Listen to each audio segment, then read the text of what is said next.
Señores, la concepción cristiana nos dice que la vida es solo un trance. ¿Nosotros somos mentirosas? ¿Qué? ¿Estamos mintiendo de que los hijos desaparecieron? Está todo comprobado. En el Palacio de Justicia están todos los testimonios.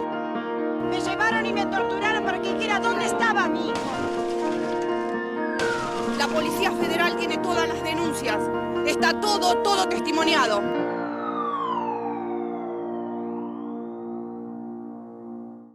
La pregunta por el quién soy suele ser la más difícil. A veces cuesta responder quién soy. Soy Ernesto, soy hijo de Carlos, soy hijo de Mecha, soy hijo de detenidos, desaparecidos durante la última dictadura militar.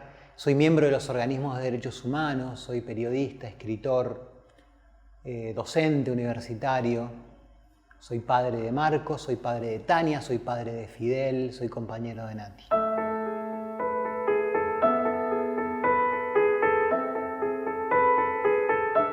A mis viejos los conocí hasta los 2 años, estuve con ellos hasta los 2 años. En realidad con mi viejo un poquito menos. Los dos eran médicos, se conocieron en la Facultad de Medicina, de hecho. Se recibieron primero mi papá, después mi mamá. Y a partir de allí comenzaron una relación, un vínculo que incluyó, además de lo afectivo y del proyecto en conjunto que estaban haciendo, o como parte de ese proyecto, la militancia política, ¿no? que empezó en la universidad y que luego continuó en los barrios, en las barriadas populares de Mendoza.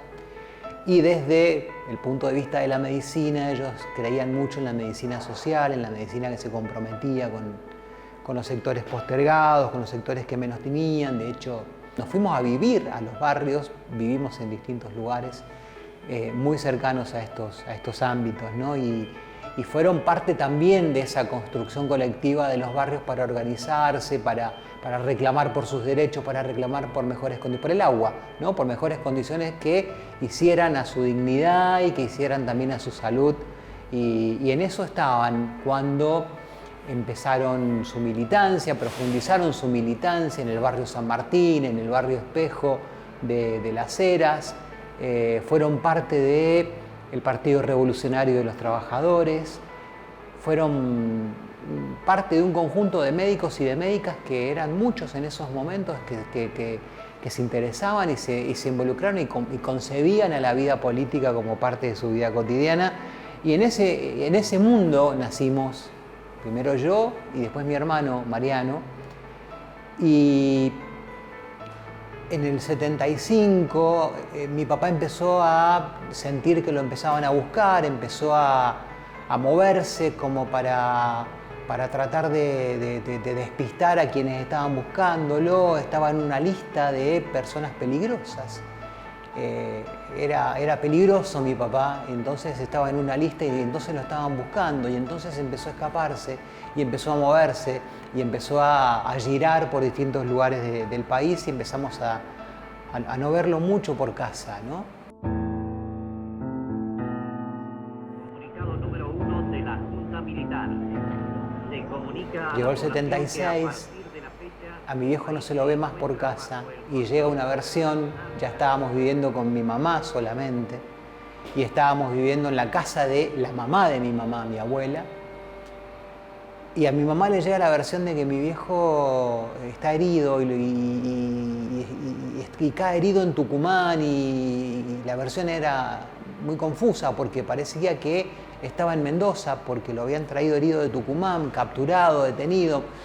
Mi mamá sale a buscarlo desesperadamente por hospitales, por morgues, por comisarías, por distintos lugares, no lo encuentra, mi mamá se expone muchísimo. Esto fue a comienzos de abril, finales de marzo, apenas entrada la dictadura, y en junio, el Día del Periodista, el 7 de junio, la noche del 7 de junio del 76, a mi mamá se la llevan de mi casa. 12:30 de la noche, estaba mi abuela, estaba mi mamá, estaba el hermano menor de mi mamá y estábamos mi hermano y yo durmiendo en la habitación del fondo, en esas viejas casas tipo chorizo coloniales de la época, en la cuarta sección, en la Ciudad Vieja. Y a partir de allí el ruido, la patota que entra, los insultos, los gritos, se llevan a mi mamá. Y eso, a mis 2 años, hoy no lo puedo recordar, pero mi cuerpo lo recuerda, pero permanentemente esa noche la revivo cada día, desde aquellos 2 años hasta hoy, como si fuese todo el tiempo sucediendo, como que si cada día se repitiese ese mismo momento de gritos, de llantos, de insultos, de puertas que van abajo y que se tiran, de autos que arrancan y mi mamá que no está.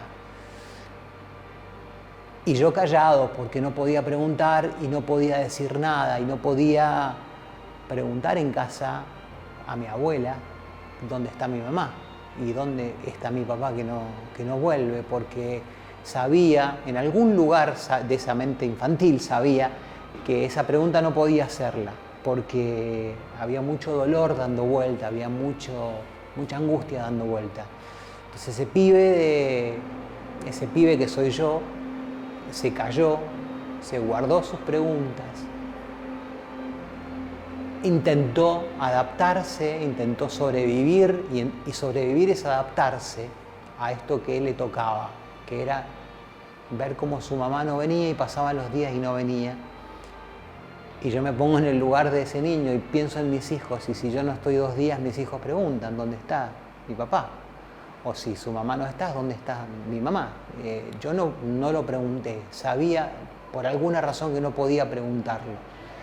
Cuando la democracia volvió, ¿no? Y en el 83 nos cuentan que mi mamá y mi papá estaban desaparecidos. Por primera vez escuché la palabra desaparecidos, pero le puse nombre, por lo menos le pude poner nombre a esa sensación de extrañeza que me acompañó desde los 2 años en adelante y que no podía definir ni calificar ni entender, pero que me hacía sentir de una manera muy rara y muy extraña en casa, con mi abuela llorando todos los días porque mi mamá no volvía y porque mi papá no volvía.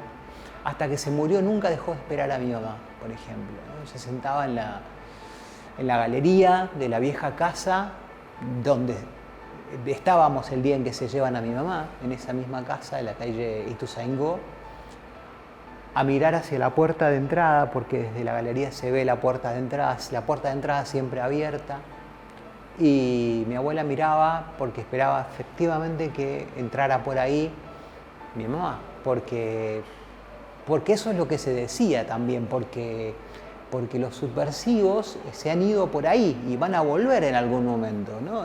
¿Qué es esto de desaparecidos? No, están por ahí, la están pasando bien, ya van a volver. Y mi abuela, que nunca tuvo militancia política, que nunca entendió la militancia política, que pudo comprender desde algún lugar, pero no la compartió, pero no la atravesó a ella del modo que atravesó a mi mamá o a mi papá, o incluso a mi abuelo que ya no estaba, ¿no? Ella creyó que mi mamá volvía, o necesitó creer eso para seguir viviendo, probablemente hasta que nosotros tuviéramos la edad de largarnos solos y empezar a buscar a partir de entonces las huellas que por algún lugar dejaron mi viejo y mi vieja. Nosotros le planteamos que de ninguna manera somos nosotros los que tenemos que llevar las pruebas, que ellos saben, los jefes de área, todos sabían por qué se tenían que llevar a tantos jóvenes, tenían las listas.